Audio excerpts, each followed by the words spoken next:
Dharapuram CSI ஆண்கள் மேல்நிலைப் பள்ளியில் குறுமை போட்டிகள் சிறப்பாக தொடக்கம். 300க்கும் மேற்பட்ட மாணவர்கள் பங்கேற்பு. திருப்பூர் மாவட்டம் தாராபுரம் அடுத்த கொலத்துப்பாளையம் அரசு மேல்நிலைப் பள்ளி சார்பாக தாராபுரம் சிஎஸ்ஐ ஆண்கள் மேல்நிலைப் பள்ளியில் குறுமைய விளையாட்டுப் போட்டி நடைபெற்றது. தேசிய கொடியை மாவட்ட கல்வி அலுவலர், ஒலிம்பிக் கொடியை விவேகம் பள்ளி தாளாளர் சுப்பிரமணியன், குறுமைய கொடியை நகராட்சி மேல்நிலை தலைமை ஆசிரியர் தமிழ்செல்வன் ஆகியோர் ஏற்றி வைத்து விழாவினை துவக்கி வைத்தனர். பின்னர் தொடக்க விழாவில் முதலில் மாணவர்களின் அணிவகுப்பு மரியாதை மாவட்ட உடற்கல்வி ஆய்வாளர் மகேந்திரன் ஏற்றுக்கொண்டார். அதன் பின்னர் ஒலிம்பிக் தீபத்தை சிஎஸ்ஐ ஆண்கள் மேல்நிலைப்பள்ளி தலைமை ஆசிரியர் மோகன் ஏற்றி வைத்தார். கொளத்துப்பாளையம் அரசு மேல்நிலைப்பள்ளி தலைமை ஆசிரியர் வரவேற்பு உரையாற்றினார்.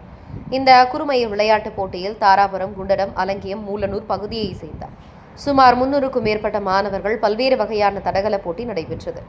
இதில் வெற்றியடைந்த முதல் 3 மாணவர்களுக்கு பதக்கம் மற்றும் சான்றிதழ் பள்ளி உடற்பயிற்சி ஆசிரியர்கள் வழங்கினார்கள். இந்த விளையாட்டுப் போட்டியின் அனைத்து ஏற்பாடுகளும் உடற்கல்வி ஆசிரியர் சுரேஷ் மற்றும் சாந்தி செய்தார் என்பது குறிப்பிடத்தக்கது.